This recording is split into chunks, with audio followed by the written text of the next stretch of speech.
Assalamualaikum warahmatullahi wabarakatuh. Kami dari kelompok 4 ingin menyampaikan hasil dari diskusi kami yang berjudul 7 pilar manajemen komponen-komponen sekolah yang akan disampaikan oleh pemateri pertama oleh Rahmadani Putri. Kepada Rahmadani Putri dipersilahkan. Baik, saya akan menyampaikan materi yang pertama, yaitu manajemen kurikulum dan pembelajaran. Nah, sebelumnya kita harus mengetahui apa itu kurikulum. Kurikulum merupakan seperangkat rencana dan pengaturan mengenai tujuan, isi, yang digunakan sebagai pedoman penyelenggaraan kegiatan pembelajaran untuk mencapai tujuan pendidikan tertentu. Nah, di dalam kurikulum ini harus ada tujuannya, tidak akan jelas. Terus harus ada isinya juga supaya terencana dengan baguslah. Kemudian saja masuk ke manajemen kurikulum. Manajemen kurikulum itu merupakan segenap proses usaha bersama untuk memperlancar pencapaian tujuan pengajaran, khususnya usaha meningkatkan kualitas interaksi belajar mengajar. Nah, di dalam manajemen kurikulum ini kita harus memiliki usaha terlebih dahulu supaya proses pencapaian yang ingin kita capai itu lancar, kemudian tujuannya itu tercapai juga.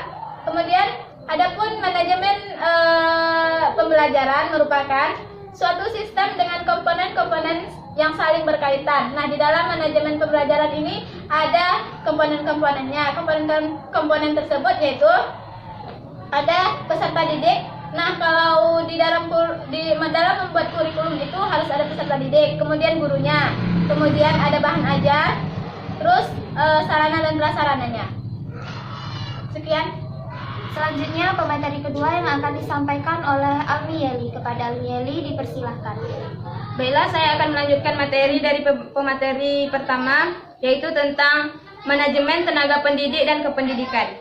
Manajemen berasal dari bahasa Inggris, yaitu manajemen yang artinya mengatur atau mengelola. Manajemen merupakan suatu proses bekerja dengan orang-orang untuk mencapai tujuan organisasi. Adapun tugas dan fungsi dari tenaga pendidik dan kependidikan yaitu yang pertama, melaksanakan administrasi, pengelolaan, pengembangan, pengawasan, dan pelayanan teknis untuk menunjang proses pendidikan pada satuan pendidikan. Yang kedua, pendidik merupakan tenaga profesional yang bertugas merencanakan dan melaksanakan proses pembelajaran, menilai hasil pembelajaran, melakukan pelatihan dan pembimbingan. Selanjutnya yaitu hak pendidik dan tenaga kependidikan. Yang pertama, penghasilan dan jasmani kesejahteraan sosial yang pantas dan memadai. Yang kedua, penghargaan sesuai dengan tugas dan prestasi kerja. Yang ketiga, pembinaan karir yang sesuai dengan tuntutan pengembangan kualitas. Yang keempat, perlindungan hukum dalam melaksanakan tugas dan hak atas hasil kekayaan intelektual. Dan yang terakhir yaitu kesempatan untuk menggunakan sarana, prasarana, dan fasilitas pendidikan untuk menunjang kelancaran pelaksanaan tugas. Adapun kewajiban pendidik dan tenaga kependidikan yaitu yang pertama, menciptakan suasana pendidikan yang bermakna, menyenangkan, kreatif, dan dialogis.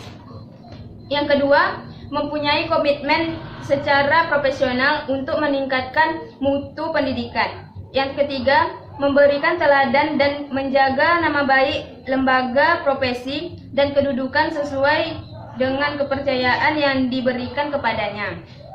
Nah, yang selanjutnya yaitu adalah manajemen peserta didik.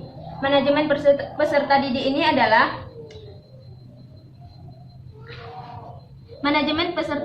adalah penataan dari pengaturan terhadap kegiatan yang berkaitan dengan peserta didik, mulai dari masuk sampai dengan keluarnya peserta didik tersebut dari suatu sekolah.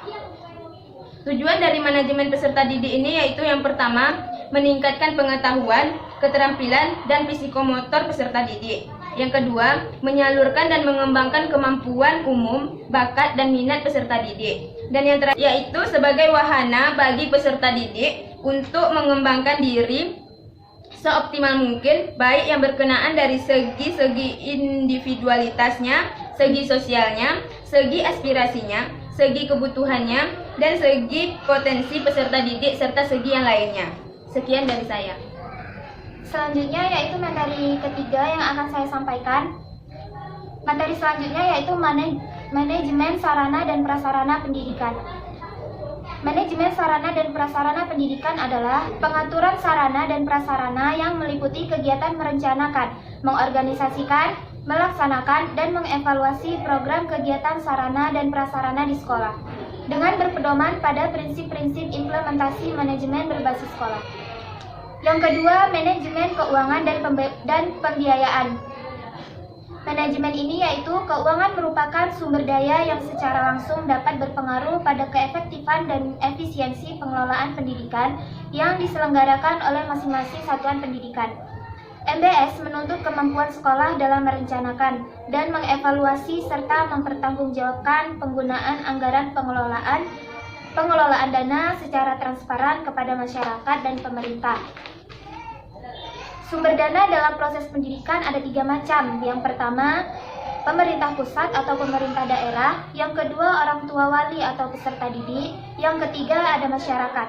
Bila ditinjau dari pengeluaran, biaya terbagi menjadi 2. Yang pertama, biaya rutin. Biaya rutin adalah biaya yang harus dikeluarkan dari tahun ke tahun seperti gaji guru, biaya operasional, fasilitas, alat-alat pengajaran. Yang kedua, biaya pembangunan. Biaya pembangunan adalah biaya pembelian atau pengembalian tanah atau pengembangan tanah dan pembangunan gedung. Dari keempat yang akan disampaikan oleh Desi, kepada Desi dipersilahkan. Yaitu manajemen hubungan sekolah dan masyarakat. Adapun hubungan sekolah dan masyarakat adalah hubungan timbal balik antara organisasi atau sekolah dengan masyarakat atau lingkungan yang terkait. Lembaga pendidikan dan masyarakat merupakan 2 jenis lingkungan yang berbeda, namun keduanya tidak dapat dipisahkan, bahkan saling membutuhkan dalam pertumbuhan serta perkembangan. Hubungan sekolah dan masyarakat diharapkan mampu menumbuhkan kreativitas dan kerjasama demi membawa perubahan yang inovatif, sehingga berdampak pada peningkatan mutu kelembagaan secara total. Selanjutnya yaitu manajemen budaya dan lingkungan sekolah. Manajemen budaya dan lingkungan sekolah merupakan salah satu upaya pemerintah untuk mengembangkan karakter positif siswa. Manajemen budaya dan lingkungan sekolah dilakukan agar lingkungan sekolah dapat menjadi tempat yang kondusif. Untuk mengetahui keberhasilan program pengembangan budaya dan lingkungan sekolah, perlu dilakukan monitoring dan evaluasi yang bertujuan untuk mengetahui kesesuaian program dengan perencanaan. Tingkat pencapaian program pengembangan budaya dan lingkungan sekolah yang kondusif perlu dibuat instrumen pengukuran keberhasilan. Akhirnya, upaya yang dilakukan pemerintah pada program manajemen budaya dan lingkungan sekolah yang kondusif perlu mendapatkan dukungan dari seluruh warga sekolah dan masyarakat lingkungan sekolah secara konsisten dan kontinu. Sekian. Sampai sini yang dapat kami sampaikan, kurang dan lebih kami mohon maaf. Assalamualaikum warahmatullahi wabarakatuh.